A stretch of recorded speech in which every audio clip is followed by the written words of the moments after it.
안녕하세요, 김동호입니다. 제가 갑상선 수술을 해서 답답하실 겁니다. 목소리 내기가 좀 어려운데 열심히 하겠습니다. 감사합니다. 누구나 이제 암에 걸리면 왜 나지 하는 생각을 하죠. 그런데 저는 이제 쉽게 풀었어요. 너는 왜 안 되냐? 암에 걸릴 사람이 따로 있는 건 아니잖아요. 왜 나지 하면 헤어나올 길이 없어요.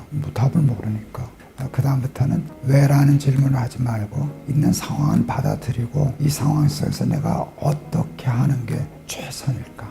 어떻게에 대한 질문을 많이 하기 시작했어요. 그랬더니 암에 걸려서도 할 게 많더라고. 그리고 이왕 걸렸으면 애들 말로 폼나게 걸려야지. 그 암에 걸렸다고 징징거리면 우습잖아. 예수 믿는 믿음으로 한번 폼나게 아파보자 그랬지.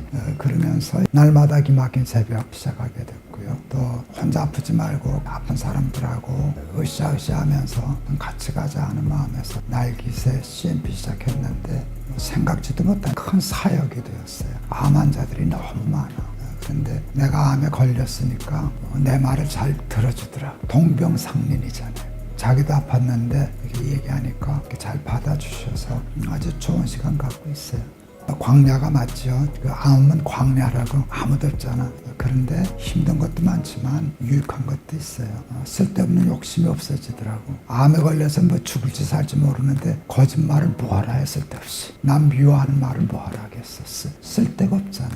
그래서 암을 생각하고 혹시 죽음을 생각하고 그러니까 사람이 더 진실되는 것 같아. 그게 광야의 의미인 것 같아요. 하나님밖에 바라볼 데가 없잖아. 하나님과의 거리가 더 멀어질 수도 있지만 원망하고 왜 그러면 멀어지지만 그 벗어나면 하나님하고 도리어 더 가까워지는 나만 믿어, 나만 의지해, 나 의지하면 살 수 있어 라고 하는 아주 좋은 기회예요. 하나님의 사람들은 다 광야를 거쳤잖아. 예수님도 광야를 거치시고 그러니까 나도 광야를 지금 들어가는 건데 힘들어요. 힘들지. 그런데 힘들지 않을 때 얻지 못했던 신앙적인 유익이 있어요. 비교하면 유익이 더 커.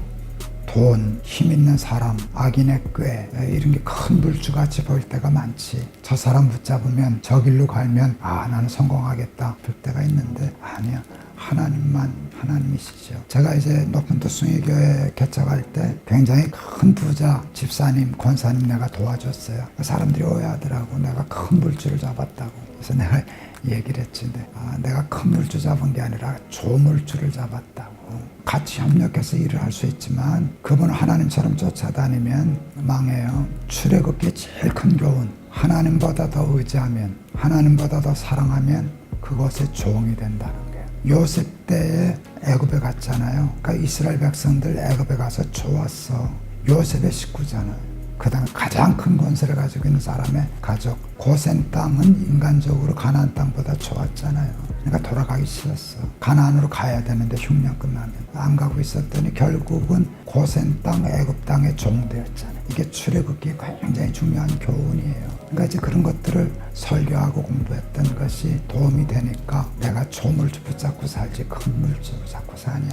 그런 말하게 되고 또 실제로 그런 결단도 내리고 내가 누구를 의지하는 것도 문제가 되지만 내가 물주가 되는 수도 있어요. 사람들이 나를 의지하게 돼요. 이제 안식년을 하게 됐는데 나는 꼭 쉬어야 되겠다는 생각이 있지는 않았어요. 그런데 안식년을 내가 만들었나? 하나님이 만드셨지. 하나님이 왜 만드셨을까를 생각해 봤어요. 그랬더니 열심히 일한 당신 떠나라. 그게 아니었어요. 내가 해석할 때.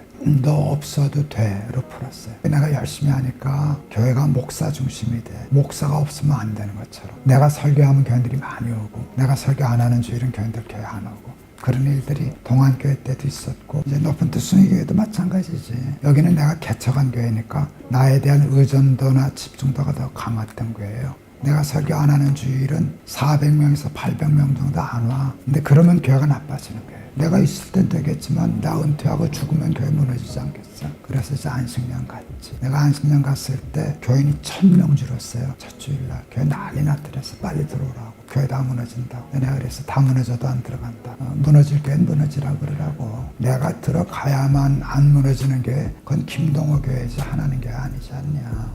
그런 것들이 다 출애굽기에서 배우는 교훈들이. 그러니까 하나님만 하나님이셔야지 내가 하나님이 돼서도 안 되고 돈 많은 사람으로 내가 하나님 삼아도 안 되는 거고 출애굽기 하면서 배운 가장 큰 교훈은 하나님보다 더 믿고 믿고 의지하고 사랑하면 그것의 종이 된다. 하나님만 섬겨야 자유할 수 있다. 출애굽기의 엑소더스가 자유잖아. 자유가 얼마나 소중해. 근데 자유는 하나님 안에만 있어. 하나님만이 우리를 자유하게 해. 하나님보다 더 사랑하면 우리는 노예가 돼. 돈의 노예가 되고 명예의 노예가 되고 자리의 노예가 되고. 그래서 날개 세 번의 출애굽기 제목을 엑소더스 한 100번쯤 얘기하고 싶어. 하나님만이 우리를 자유케 하신다. 제가 영락교에 있다가 이제 굉장히 어린 나이에 담임 목사가 됐어. 34살에 이제 성동교회인데 154명 출석해서 첫날 가자마자 한 게 교인 배가 운동이었어요. 6월 달에 갔는데 12월 달까지 출석교인 300명. 그냥 열심히 배가 운동하는데 새벽 기도회 때 하나님이 왜 300명이냐 물으시더라고. 왜 300명이냐? 하나님이 삐딱하시게. 당황했어요. 칭찬해야 되는데 하나님이 박수 쳐주셔야 되는데 왜 하나님 저렇게 못마땅하셔서 이렇게 시비를 거시나 굉장히 당황했죠. 그런데 하나님이 그러셨어요. 내가 언제 너보러 교회 부흥시키라 그랬냐? 보니까 하나님 그 얘기 하신 적이 없어요. 내가 언제 그런 거지. 그날 굉장히 중요한 걸 깨달았어. 아, 내가 소명을 가장한 야망에 속았구나. 포장은 하나님을 위해서, 교회를 위해서, 목회적인 소명 이렇게 얘기했지만 아니야. 자랑하려고 그랬어요. 야, 김동호 대단하다. 저 젊은 목사 가자마자 교회 부흥하고 난리 났대. 이 소리 듣고 싶어서 그랬어요. 그래서 하나님 앞에 회개했어요. 그날. 그래서 교회 부흥시킨다는 생각 안 하고 교인들 잘 섬기려고 하는 마음을 하나님이 갖게 하셨어요. 그런데 하나님은 큰 상을 주셨어요. 교인 중에 내가 온 것을 못마땅하게 생각하시는 교인이셨어. 내가 너무 나이가 어리니까 내 마음에 안 드니까 삐딱하시더라고요. 재직해야 하는데 그만합시다 뭐 이러고 당황스럽더라고. 저 양반이 내 천적이구나 이제 그러고 있었어. 내가 교인들 행복하게 해드려야지, 하나님 기쁘시게 해야지. 그 마음 먹고 목회한 지 딱 1년 됐을 때 그 여주에 있는 이제 우리 남선교회가 돕는 교회 방문하러 가는데 그 집사님이 같이 갔었어. 커피를 뽑아오시더라고 휴게실에서. 그건 평생 잊을 수 없는 말이죠. 목사님, 예수를 믿어도 사람은 안 변한다고 생각했습니다. 근데 제가 잘못 생각했습니다.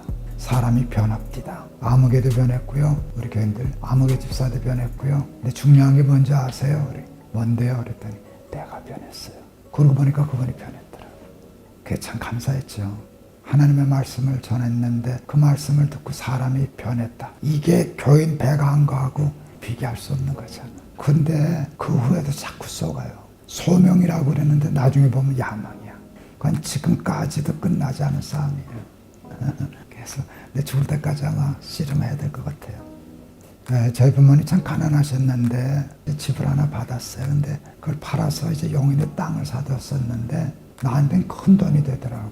어느 날 저거 다 내 건 아니지 생각을 했어요. 우리 아들 셋, 우리 어머니, 우리 부부 6 식구 살 때인데 내 거는 6분의 1이다 하는 생각을 했어요. 그래서 애들한테 우리 재산 이거 팔면 얼마 정도 되는데 내 거는 6분의 1이야. 6분의 1은 네 거야. 그게 맞다고 생각했어요. 애들 좋아하더라고. 그 다음날 새벽 기도하는데 하나님이 난 그러시더라고. 말귀를 못 알아들었어. 뜬금없이 난 그러시길래 네 그랬더니 아버지라면 자기를 아버지라고 부르면서 왜 나 건 빼놨냐 그야. 나한테 굉장한 충격이었어. 그래서 7분의 1로 바꿨어. 애들 불러가지고 야 하나님이 섭섭하시댄다 야 우리가 하나님을 빼먹었다. 애들이 웃더라고. 맞네. 그래서 7분의 1은 최소한 하나님께 드리겠다.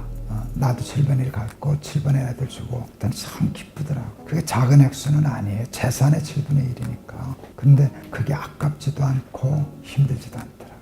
아, 내가 하나님을 정말 아버지로 생각하는구나. 그래서 참 기뻤어요. 근데 그 좋은 일을 나만 할 수는 없잖아. 그래서 교인들한테 같이 가자고 설교했지. n분의 1 하나님께 드리라고. 그게 나는 그 희년을 실천하는 일이라고 생각했어요. 근데 n분의 1을 하나님께 돌리고 가면 그것만이라도 환원이 되겠더라고. n분의 1을 드리려고 하니까 처음엔 어려웠는데 한번 넘어서니까 쉽더라고.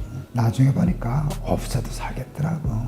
나 집도 있는데 애들 공부도 다 시켰는데 어느 날 그 부모님이 주셨던 유산 그건 하나님께 다 드리고 싶은 마음이 들더라고.